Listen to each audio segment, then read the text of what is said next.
ဟဲ့အဝင်းဟိုကောင်မကယုံတွားနူဆိုင်အေးနောက်ကျနေမယ်ဟုတ်ကဲ့မေသမီးသားနှုတ်လိုက်မယ် ပစိုးကိုတစောင်းဝစ်ထားသောအဝင်းမှာထိုင်နေသောခုံပေါ်မှထား၍မျက်နှာကိုမော့ချီလျက်လက်တစ်ဖက်ဖြင့်ပစိုးအနားစာလေးကဆွဲမကအင်းရောက်အခန်းတကားနာသို့သွားကတကားခောက်၍ကယုံအားနှိုးတော်သည် ဟုတ်ကောင်မထီခဲ့အောင်တကားလောက်ဝင်စမ်းဟဲ့ တကားအားအဆက်မပြတ်ခောက်နေတော့လေအထဲမှဘာတမ်းမှမကြားရ၍အဝင်းတစ်ယောက်ရှူးရှူးရှဲရှဲဖြစ်သွားရသည် ဟဲ့ထီခဲ့အောင်ထားစမ်းငါမမေကိုသွားခေါ်တော့မှာနော် ထိုအချိန်မှာတကားကပွင့်လာပြီးစပင်အပွားနဲ့ထီကယုံကိုတွေ့တော့အဝင်းမှာနှာခေါင်းရှုံလိုက်သည်မိမမျက်စောင်းကိုလည်းကယုံထံပြစ်လွတ်လိုက်ကမျက်နှာကိုမေ့ရလိုက်သည် နင့်ကိုလှလို့ကြည့်ရလူတွေများအခုလိုအချိန်မြင်လန့်ပြေးလောက်တယ်ထီခဲ့အောင် ထိုအချိန်ထီကယုံမှလည်းအဝင်းရဲ့ခဏလေးစကားအားကြားပြီးလုံးနေသောနှာခေါင်းကိုရှုံပြလိုက်သည် ဘာလဲနင်မနာလို့နေရလားနင်လိုလင်းမီနှာထားစိတ်နဲ့ငါ့ကိုလာမနိုင်နဲ့ထီကယုံတို့ကဘယ်အချိန်ကြည့်လှပြီးသားနင်လိုဘောမင်ပြီးစုပ်ချင်နေတဲ့အတန်စာမျိုးမဟုတ်ဘူး ဟဲ့နင်ဘာစကားပြောရလဲ အဝင်းမှလည်းကယုံပြောလိုက်သောစကားကြောင့်ရှူးရှူးရှဲရှဲဖြစ်သွားသည်ဒေါသတွေအလွန်ထွက်လာသောကြောင့်ဖြူနေသောအဝင်းမျက်နှာလေးဟာချက်ချင်းညီရဲလူသွားသည် အေးငါကဘောရဲပြေးစုပ်ချင်တာနင့်လိုမျိုးယောက်ျားတွေကိုညှော်လင်းချက်ပေးပြီးရိုက်ချိုးနေရမှာမဟုတ်ဘူးကောင်မငါမသိဘူးများထင်နေလားနင်ကိုမျိုးစော်စီကပတ်စံချူစားနေရငါမသိဘူးမထင်နဲ့ကိုမျိုးစော်ကငါ့ကိုပြန်ပြောပြတယ် ထီကယုံလည်းကောင်းမွန်ရှင်ကော၍အဝင်းစကားမိမကြီးအမူအရာဖြင့်ပြန်၍ပြောလိုက်သည် အေးအစော်မျိုးကငါခဏကိုလိုချင်တာလေအဲ့တော့ငါမပေးတော့ဘောပြေးစုပ်ချင်နေတဲ့ကောင်မစီသွားတာလေပြီးတော့ပြောရအောင်မယ်ငါချူစားရတာမဟုတ်ဘူး ထီကယုံမှာပြောလက်ဆက်စကားကိုခဏရိပ်၍တလုံးချင်းဆက်ပြောလိုက်သည်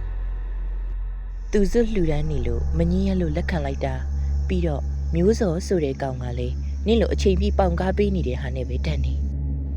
ထိုအချိန်တွင်အဝင်းသည်အလွန်ဒေါသထွက်၍ကယုံစပင်ရှည်များကိုလှမ်းဆွဲပစ်လေသည်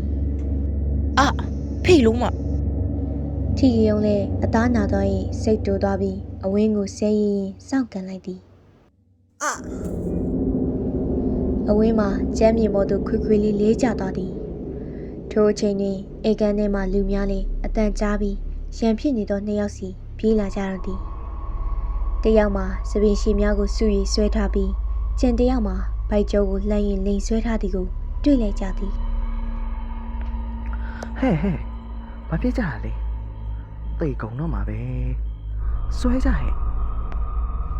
မေမေကြီးမှလည်းအခန်းထဲဝင်ရင်အော်တော့သည်မေမေကြီးမှာတိတ်ခါရှိသောမိန်းမရှာကြီးပြပြီးသူဝင်မဆွဲဘဲအခြားသူများအားဆွဲခိုင်းနေသည် တော်ကြစမ်းငါ့ကိုမခန့်လီစာလောက်တာလား မေမေကြီးအော်တန်ကြားမှဂယုံနှင့်အဝင်းလင်းရက်သွားတော့သည်ထိုတော့မှအတူနှင့်အစီလင်းဂယုံပြီးတွားရက်ပြီးထိခိုက်မိလားကြည့်ကြတော့သည် တော်ပါသေးတယ်ဂယုံဘာမှမဖြစ်လို့ တော်ပါသေးတယ်ကြုံမှမဖြစ်လို့ ဟူ၍အတူနှင့်အစီစီမှစိုးရင်စကားထွက်လာတော့သည် တော်ပါသေးတယ်ကြုံရဲ့ဒီပွဲကနင့်ပွဲဟဲ့ဘာမှဖြစ်လို့တော်သေးတယ် မေမေကြီးသည်နှစ်ယောက်စလုံးဘာမှမဖြစ်ဘူးဆိုမှတပ်ပြင်းချပြီးစကားဆက်ပြောသည် တော်ကြတော့တွားကားရောက်နေပြီမန္တလေးတက်ရတော့မယ်ပြင်ဆင်ပြီးကိုယ့်ထုတ်ကိုယူခဲ့ကြတော့တွားမြင်လောက်ကြ ထိုတော့မှဂယုံတို့နှစ်ယောက်လည်းလူစုခွဲကမျက်စောင်းထွေ၍ကိုယ်ခန်းကိုဝင်ကရေချိုးအဝတ်စားလိုက်ပြီးထုတ်ပိုးပြီးသားအဝတ်အိတ်ကိုယူ၍ထွက်ခဲ့တော့သည်ခြံပြင်မှာတော့လူစုံနေပြီဖြစ်ပြီးကားမှာမျိုးစော်တို့ကဖြစ်၍မျိုးစော်ကိုယ်တိုင်မောင်းတာဖြစ်သည်ဂယုံမှလည်းမျိုးစော်အားကြည့်ပြီးနှာခေါင်းရှုပ်မိတော့သည်ခုနကရံပွဲမှာလည်းမျိုးစော်ပယောကမကင်းတာဂယုံသိသည်ဂယုံမှာဘာမဟုတ်တဲ့လူတစ်ယောက်ကြောင့်ရန်ဖြစ်ရရင်ထိုလူကိုအသေးမုန်းတာဖြစ်သည်ဂယုံကားပေါ်သို့တက်တော့အဝင်းမှာမျိုးစော်ပြီးကခုံမထိုင်ပြီးမျိုးစော်ပခုံးပေါ်ခေါင်းမိထားကဂယုံအားလောင်မြုံပြုံးတော့သည် အတူနှင့်အစီမှလည်းကယုံ၏ဘေးတစ်ဖက်စီတွင်ထိုင်ပြီးအဝင်းအားယွန်ရှာသောအကြည့်ဖြင့်ကြည့်နေသည်ထိုတွင်ကယုံပြောလိုက်သောစကားကြောင့်သူတို့နှစ်ယောက်မှလည်းရဲမိတော့သည် အော်ဒီလောက်မဲတူးနေတာယူမြဲယွန်းစရာကြီးအော် ဒီလိုနဲ့ကားလေးလေးတောင်မြုံပွဲစီသို့ပြေးလွှားနေရသည် အဖွာတာတောင်ပြုံးပွဲမလိုက်ချင်ဘူးဗျာဟိုမှာ6တွေကြီးပဲ ဟဲ့နင့်လိုကောင်ကလေဘလို့ပြောနားမလဲဘူးလားနင့်လုပ်ငန်းတွေအောင်မြင်အောင်လို့ပွဲသွားပေးအောင်ငါခေါ်တာ ဟုတ်ပါတယ်ဒါကျွန်တော်အဖွာပါသူမြေစီဝိုင်းလုပ်ငန်းရှင်ကြီးကိုတောင်ပြုံးပွဲတို့လိုက်ရန်ဇွတ်ခေါ်နေခြင်းပဲအဖွာသည်နက်ကိုးကွယ်မှုအလျုံကြီးကိုးစားသူဖြစ်သည်ဘလို့ပြောမရအောင်နက်ကိုယုံကြည်ပြီးတော့နှစ်တိုင်းတောင်ပြုံးပွဲကိုသွားသည်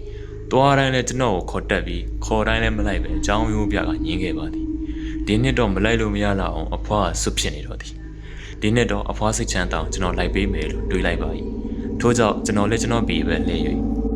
အေးကညီစောငါဘွားနဲ့လိုက်သွားလိုက်မယ်ခမရတော့လိုက်စရာမလိုဒီအလုပ်တွေကိုငါစိတ်ချမယ်ကြားလား ဟုတ်ကဲ့ boss ကညီစောခမရကဘလို့ခေါ်ဖို့ပြောတာလေ ဟုတ်ကဲ့ကိုလေးကျွန်တော်မှတ်ထားပါမယ် အေးပြီးတော့ငါတော့လည်းစာဝအောင်ကြွေးတာ ဟုတ်ကဲ့အကိုလေး ကိုညီလည်းအကိုလေးခိုင်းတဲ့အတိုင်းလုပ်ဖို့အတွက်အကိုလေးလက်ထဲမှာကြောင်ညိုကြီးကိုအသာပွေ့ချပြီးထွက်သွားတော့သည် ဟုတ်ပါသည်အကိုလေးကအသက်နဲ့မလိုက်အောင်ရှင်းချက်သူတူဖြစ်တယ်လို့ဒေါသလည်းအလွန်ကြီးသူဖြစ်သည်ရွှေနှမ်းမျိုးရဲ့တူရဲသောတက်ရောက်ကြားလေးဖြစ်ပြီးအမနှစ်ယောက်နဲ့အတူရွှေနှမ်းဆိုင်တော်မှာနေပါသည်အကိုလေးဟာအသက်25နှစ်ရှိပြီဖြစ်ပြီးအရက်မှာတော့6ပေနှစ်ရှိပြီးချင်းပုံမှန်ဆော်သောကြောင့်ခန္ဓာကိုယ်တောင်းဖြောက်နေပါသောယောက်ျားပြိုတူလည်းဖြစ်သည်အရာရာမှာလည်းပတ်စုံတော်သောကြောင့်တမိရှင်များဘက်ကလာရောက်စကားဆထားကြသည်များလည်းရှိသည်ကုမ္ပဏီမှာဆိုရင်လည်းဝန်ထမ်းအားလုံးက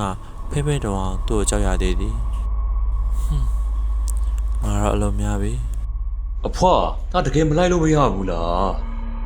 ကျွန်တော်လည်းရမလားလို့အဖွားကိုပြောကြည့်သည် လိုက်ကိုလိုက်ရမယ်ဒါငါအမိန်မယ်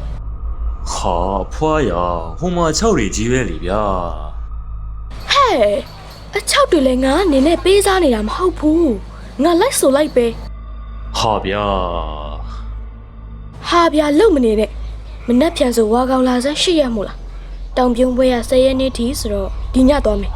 ဟိုမှာ2ရက်3ရက်ကြာမယ်သွားပြင်စင်တော့ ဟုတ်ကဲ့ သူတို့မောင်ဖြစ်သူကကြည့်၍ရွှေနှန်းညီမနှစ်ယောက်လည်းကောင်းသာခါမိတော့သည်ရွှေနှန်းရဲ့အကြီးမမှာဒါနုရွှေနှန်းဖြစ်ပြီးအငယ်မမှာဝါနုရွှေနှန်းဖြစ်သည်သူတို့အဖွားဖြစ်သူမှာကြော့မဲရွှေနှန်းဖြစ်ပြီးအဖွားမှမွေးထားသောတူးတဲ့သောသမီးမှာဒေါ်တာဝါရွှေနှန်းဖြစ်သည်ဒေါ်တာဝါရွှေနှန်းမှာရန်ကုန်မြို့ရှိဝင်ကြီးဦးစိုးကုံရှင်နှင့်အကြောင်းပါပြီးလက်ထပ်လိုက်ကြသည်ပထမဆုံးဒေါ်တာဝါရွှေနှန်းမှာသမီးအမွာမွေးပြီး9နှစ်ကြာမှကိုဝင်နောက်တစ်ပိုက်ရလာသည်ဒေါ်တာဝါရွှေနှန်းမိဖွားကနေတွင်ဦးစိုးကုံရှင်မှာအောက်ပြည်ဘက်သို့အလုပ်ကိစ္စသွားရင်ကားမတော်တဆဖြစ်၍ထိုနေရာမှာပွဲချင်းပြီးတည်ဆုံးခဲ့သည်ဒေါ်တာဝါရွှေနှန်းလည်းသားလျာမွေးပြီးမိရွေးနဲ့တွင်ဆုံးပါသွားခဲ့ရသည်ထို့ကြောင့်ရွှေနှန်းညီမလည်းသူတို့မောင်လေးဖြစ်သူဟာအလိုလိုက်အချစ်ပူခဲ့ရသည်အခုမူအလိုလိုက်လုံး၍သူတို့မောင်လေးကအယံဆိုးနေတော့သည်